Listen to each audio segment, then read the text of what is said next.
everyone, welcome back to my channel. So today we're testing out this guy right here. This is the Maybelline Fit Me Tinted Moisturizer.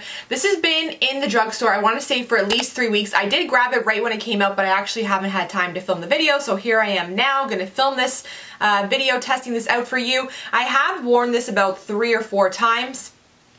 And I'm not gonna lie, I don't love it as much as this guy right here. So if you're new to my channel, this foundation right here, the Maybelline Matte and Poreless in 220, has been my go-to foundation for many years. I love it. I have combination skin. I just love the way this looks on my skin. I love the way it wears. So I decided to pick this guy up because I thought this might just be just as good as this. So I had to try it, but I'm gonna try it out on camera for you to give you my thoughts and opinions. First of all, I wear 220 in the original foundation, so I'm gonna show you. So here is what the 220 Matte and Poreless foundation looks like, and then I'm gonna show you what the 220 Fit Me Tinted Moisturizer looks like.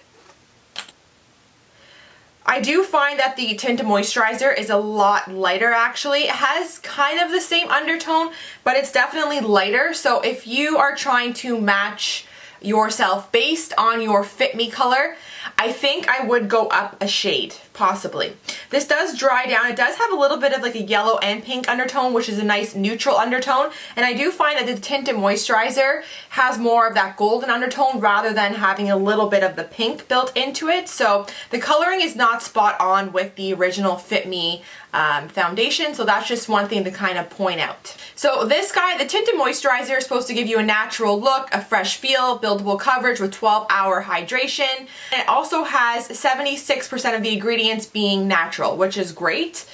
So basically we're just going to get into the video and I'm going to show you what it looks like on my skin. So I have all my skincare on. I have on a sunscreen as well, but I didn't put any primer on my face. I just want to kind of give you the look and the feel. Now the one thing I did notice when testing out this foundation, I don't really like to use it with a sponge. I find it kind of, it doesn't pill, but it doesn't blend out seamlessly. So what I'm going to do is I'm going to go in one side of my face with my fingers first, just to give you an idea. This has really no smell at all. It just smells like absolutely nothing.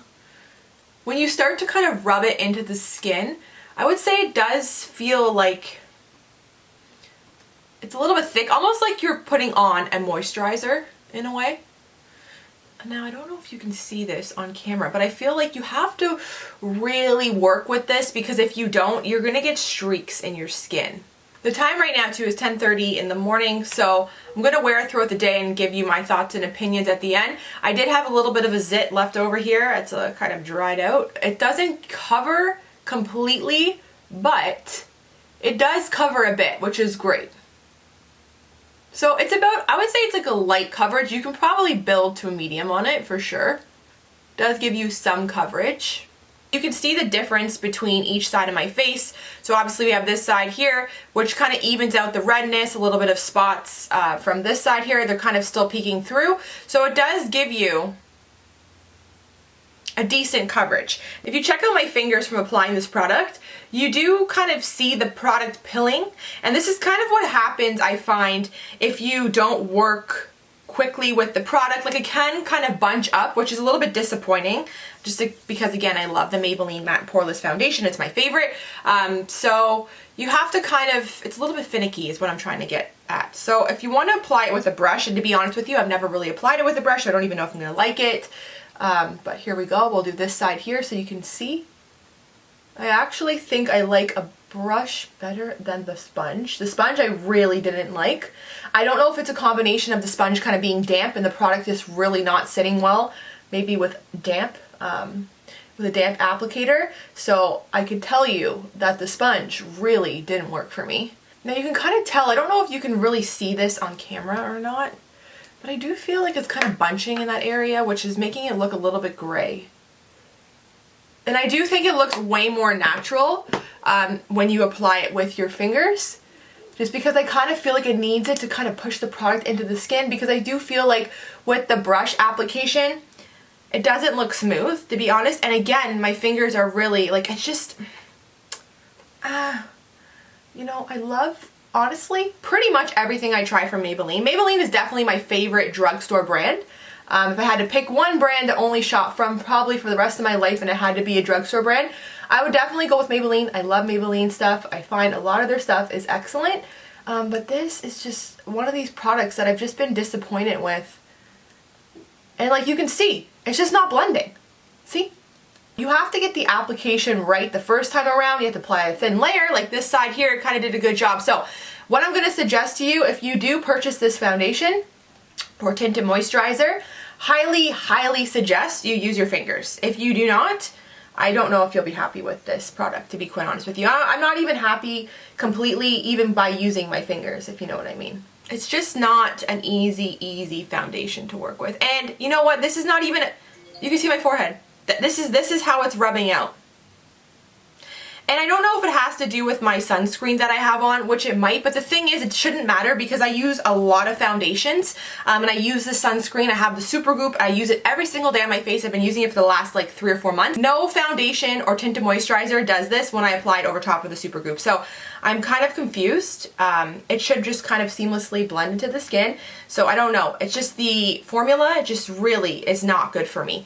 Maybe if you don't wear a lot of products to begin with, if you don't really prep your skin with anything, this might blend in a bit better for you. But for me, like it's just not working really. The side that we went in with the fingers definitely looks the best to me rather than this brush.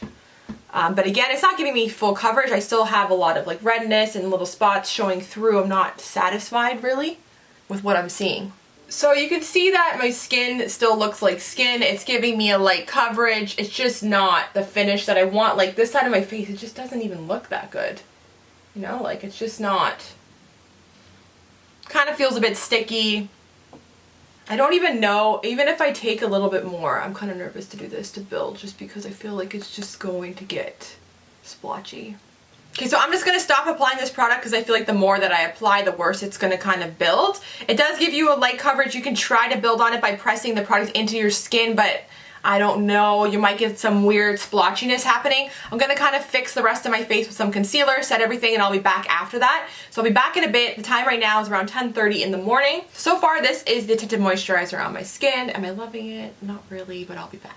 Okay, I'm checking back in. It's almost 1 o'clock, and okay, so after I applied the tinted moisturizer, sitting here, and then I went back to kind of where I normally apply my makeup. After I went back and I started doing all the concealer and the powder and everything else, my skin didn't look terrible. It looked okay, but I did need to spot conceal in a lot of the areas where I did have a lot of redness. I put obviously concealer underneath to cover up my dark circles. I did find that the tinted moisturizer did kind of settle into any of my pores that I had on my nose. It kind of like settled inside, almost like a pore filling primer, but it was very obvious and I didn't really like it, so I had to kind of like powder it, spray it down with some setting spray. My face overall though does look okay after I've added the bronzer and the blush and the highlighter and everything else. Is it my favorite tinted moisturizer or foundation to use on a regular basis right now? Not really. Does my skin look nice? It does. It does look cute. It looks nice, but it's just not, it's not, like, even in this area of my face, there's something about it. It's just not seamless, you know? But anyways, I'll check back in a few hours and give you another update, but so far, this is it. Okay, so I'm checking back in. The time is around 8:30 at night, and I'm just gonna wash my face and call it a day. But as you can tell, I do have a little bit of shine happening. I have not used any sort of blotting powder or any sort of blotting paper throughout the day at all.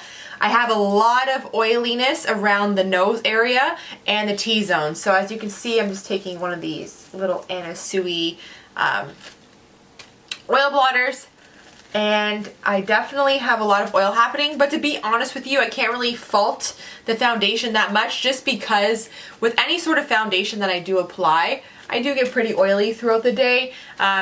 It's just my skin, I just get pretty oily. Okay, so here's my final thoughts on this tinted moisturizer. So the Maybelline Matte and Poreless Foundation is my #1 go-to drugstore foundation. Actually, I feel kind of bad because lately, I'm not gonna lie, I think I like this better.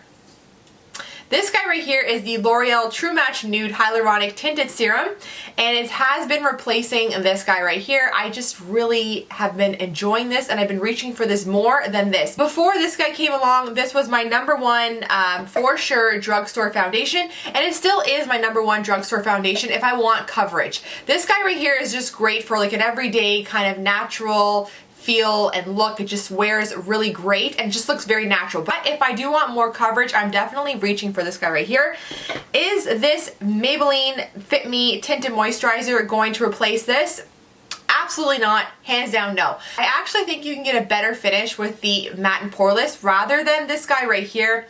I feel like with a brush, if you apply the Maybelline matte and poreless, it's going to give you a really airbrushed, very natural, very thin coverage.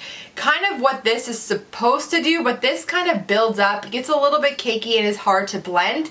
So I think if you have your eye on this, truthfully, I would just go with this, and I'm pretty sure it's a lot cheaper at the drugstore as well, so that's a plus. I just overall find this very hard to blend. And then I think it might be better too if you have a little bit more of a drier skin. But if your skin is dry, I feel like this will really pick up on the texture, so I'm not too sure. It does hold more, I feel like, moisture, but then if you have any texture on your skin, I just feel like it's gonna look weird. 76% natural origin ingredients. I don't know if that has anything to do with the whole blendability of it. It gives you a light coverage. I just feel though that this is 10 times better. Okay, this will be the end of my review. I really hope you did enjoy it. Overall, I'm definitely going with the Maybelline Matte and Poreless Foundation over the new Fit Me Tinted Moisturizer. I feel a little bit bad saying that, but it's the truth. And I only speak the truth on this channel. I really hope you did enjoy this video. If you did, as always, please don't forget to give it a big thumbs up. Do not forget to subscribe to my channel for new videos. And until next time, I'll see you all later. Thanks for watching.